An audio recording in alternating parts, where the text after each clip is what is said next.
Welcome back to my YouTube channel. I am Kylie Jenner and I'm so excited because today I just want to share my experience, my journey, full story about my new lifestyle since day one until right now.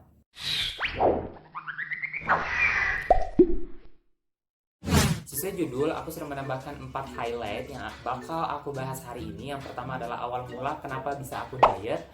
We don't call a diet later because it's really simple to say, but if you know what I mean. Yang kedua adalah bagaimana contoh pola makan aku, porsinya, jenisnya. Itu bakal aku kasih lihat foto-fotonya, jadi bisa dijadikan referensi. Kemudian yang ketiga adalah berapa lama aku menjalani proses ini, bagaimana perubahannya. Aku bakal kasih lihat foto-fotonya setiap bulan. Jadi watch this video till the end. And the last one is kesalahan apa saja yang aku alami selama diet, because you know I'm still learning, so you know aku harap videonya nggak panjang-panjang banget karena yang ngedit juga aku, jadi you know I do it by myself. Better be that. Langsung ke pertanyaan pertama, awal mula kenapa bisa aku diet. Jadi dari dulu itu aku nggak pernah ada masalah sama yang namanya berat badan. Aku makan apa aja, main comot-comot apa aja. Kalau orang bilang tuh makan aja selagi bisa gitu loh. Jadi kalimat ini yang bikin orang itu gagal diet. Kenapa? Karena kayak misalkan dia lewat kayak ada gorengan, ya ampun, kapan lagi gitu loh. Nikmati aja kali gitu loh kan ya. Nah ini yang bikin mindset kita itu gagal diet. Jadi solusinya adalah tetap di mindset. Kenapa? Karena wahai netizen yang budiman dan berbudi pekerti luhur ya. Oke, it's okay kalau kita bilang cintai diri kita dengan makan aja selagi bisa gitu loh. Tapi saatnya kita ubah mindset kita.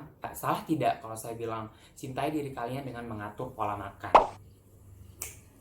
Very. Jadi kembali ke pertanyaan, kenapa bisa aku diet? Masalah terbesar aku tuh kemarin adalah jerawat. Jadi aku sudah pakai skincare ratusan juta cong, tapi nggak glowing. Jadi aku memperbanyak referensi literatur sebenarnya apa sih masalah aku gitu loh. Dan yang make sense banget, yang sangat masuk akal ini simple banget sih, cuman kayak aku mulai tersadarkan gitu loh. Di situ itu tertulis perawatan itu bukan cuma dari luar, tapi juga dari dalam.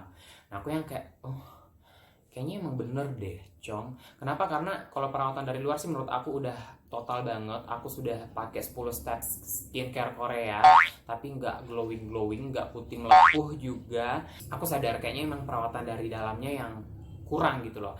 Di situ tertulis ada 3. Yang pertama, stres, jam tidur, sama makanan. Nah yang pertama ini menurut aku yang stres, karena emang ini deh yang menjadi penyumbang terbesar jerawat aku. Karena stres itu dari luar ya, yang berpengaruh besar itu pasti dari luar, karena kita almost can't control it gitu loh. Oh my god.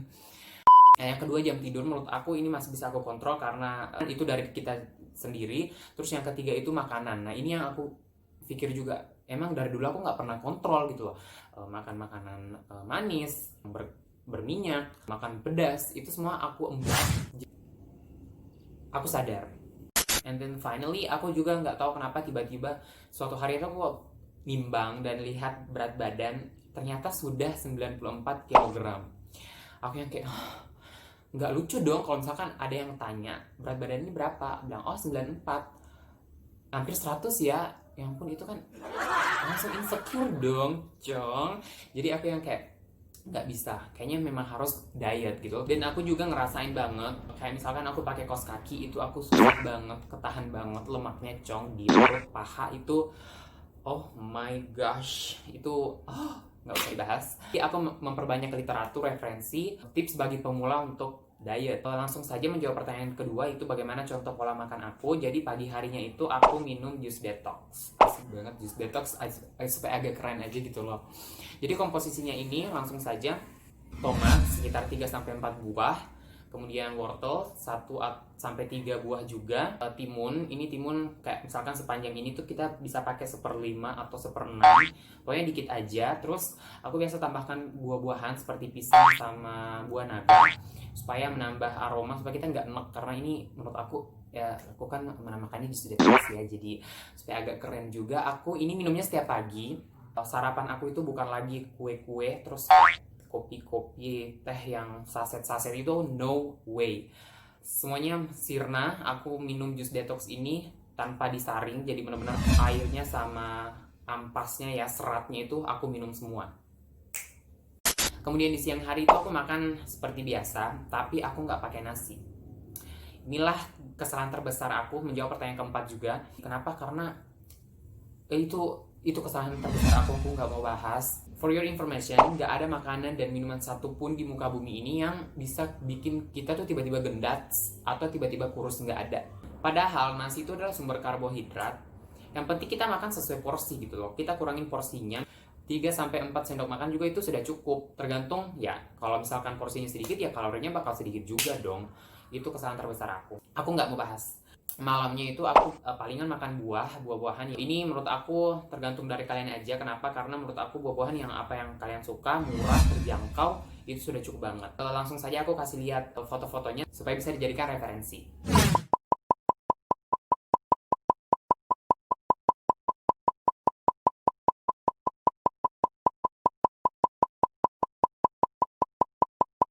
Kita masuk ke pertanyaan yang ketiga itu berapa lama prosesnya. Jadi aku mulai diet itu sekitar Februari sampai ke April. Nah ini selama kurang lebih 3 bulan dari 94 kg menjadi 74 kg, turun 20 kilo. Tapi tenang aja, di dalam ilmu perdietan itu ada yang namanya cheat day, hari dimana kita bisa makan apa aja. Tapi dulu cheat day aku itu cuman sekali sebulan karena diet aku ketat legging. Sebenarnya untuk cheat day disarankan itu sekali seminggu. Waktu itu aku makan boba banana crispy. Tapi nggak sampai di situ, Beb. 1 minggu sebelum bulan 5, itu bulan Ramadan, aku yang berpikir nggak bisa, aku harus enjoy the moment. Jadi aku mau kembali ke pola normal yang seharusnya aku nggak boleh bilang itu normal. Sebelum puasa ya, 1 minggu sebelum puasa itu aku kembali. Akhirnya selama 1 bulan setelah lebaran itu aku nimbang. Ternyata berat aku officially naik 5 kg dalam 1 bulan. Bayangin, aku dari 3 bulan ini turun 20 kilo, sedangkan di 1 bulan aja aku bisa naik 5 kilo. Shock. Tapi aku mulai nyaman gitu loh. Aku sampai lebaran Idul Adha itu aku nggak diet seketat kemarin, karena mungkin aku udah nyaman, masih enjoy the moment. Sampai di lebaran Idul Adha itu masih enjoy banget. Kenapa? Karena mungkin juga aku merasa sudah nyaman gitu loh. Baju-baju aku, celana-celana juga semua kemarin udah muat. Jadi aku kembali ke berat badan aku di awal mahasiswa. Itu berat badan aku emang sekitar 79 kg. Jadi nggak heran banget kalau ketemu teman-teman SMA itu mereka nggak negur kayak, oh kurusan ya, mereka nggak negur, karena ya emang aku terakhir SMA itu ya berat badan aku segini gitu loh, 79 kilo. Akhirnya setelah lebaran Idul Adha aku masih ada di zona nyaman, bener-bener nyaman banget, makan ini aja gitu loh, yang penting udah turun. Karena udah banyak yang tegur juga kayak, oh kurusan ya beb, oh thank you. Tapi sebenarnya aku masih gendut banget, belum sampai di goals aku. Akhirnya aku masih still learning, karena aku masih pemula banget. Aku masih memperbanyak literatur referensi aku tentang diet. Akhirnya aku baca ada yang namanya maintenance calorie. Sederhananya seperti ini, mungkin cemiu juga ya, aku if I'm wrong. Aku mencoba menyederhanakan.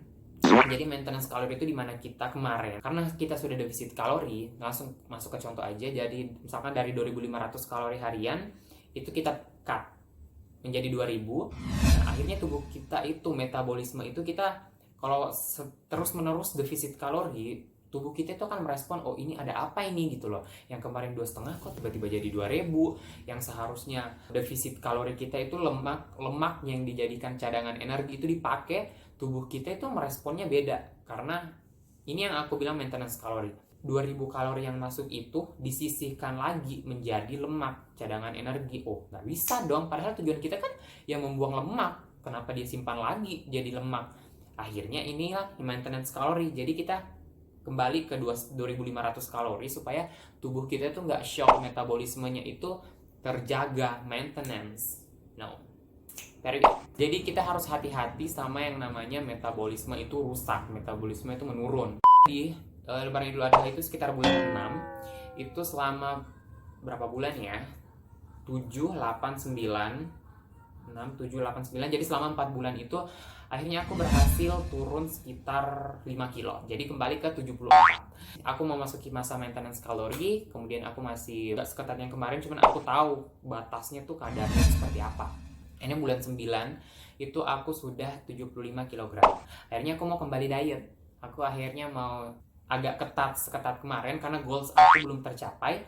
Jadi selama bulan 9, 10, 11, 12, 4 bulan aku turun lagi sekitar 4 kilo. Jadi officially itu di Desember aku sudah mendapatkan berat badan 70 kg. Tapi nggak sesering itu sih aku timbang. Bulan 12 kayaknya cuma sekali. Dan sampai situ aja. Aku juga nggak mau terpatok sama angka timbangan karena sekali lagi komposisi tubuh orang-orang itu berbeda. Aku bakal kasih lihat contohnya di sini sama di sini. Ini beratnya sama, tapi karena komposisi tubuh itu terdiri dari massa air, lemak, dan otot. Jadi yang di sini massa ototnya banyak dan ini massa lemaknya banyak. Jadi angka timbangan sama tapi komposisi tubuh berbeda. Misalnya kalau aku ditanya berapa lama menjalani ini, sebenarnya aku nggak bisa jawab selama 11 bulan itu kok turun 24 kilo, nggak bisa, Beb. Kenapa? Karena itu naik turun atuh. Jadi aku bikin grafiknya di sini. Ini grafiknya, grafik penurunan dan peningkatan berat badan aku. Jadi silahkan dianalisa sendiri. Jadi kesimpulan hari ini adalah jangan jadikan diet itu sebagai tujuan jangka pendek, tapi ubah menjadi tujuan jangka panjang. Kenapa? Karena sebenarnya diet itu bisa diubah menjadi new lifestyle. So change your lifestyle from now, because everyone has a body goals. So yang bisa merubah diri kalian sendiri adalah diri kalian. Meskipun kalian menerima banyak saran, masukan, meskipun kalian mendengar motivator terhebat, kelas, high-end, yang mengubah diri kalian itu adalah dari diri sendiri. Ubah mindset kalian. Jadi yuk, bisa yuk, pasti bisa. I think that's all about my journey. I don't know what should I tell again. I think that's all. Thank you so much for watching and see you on the next video.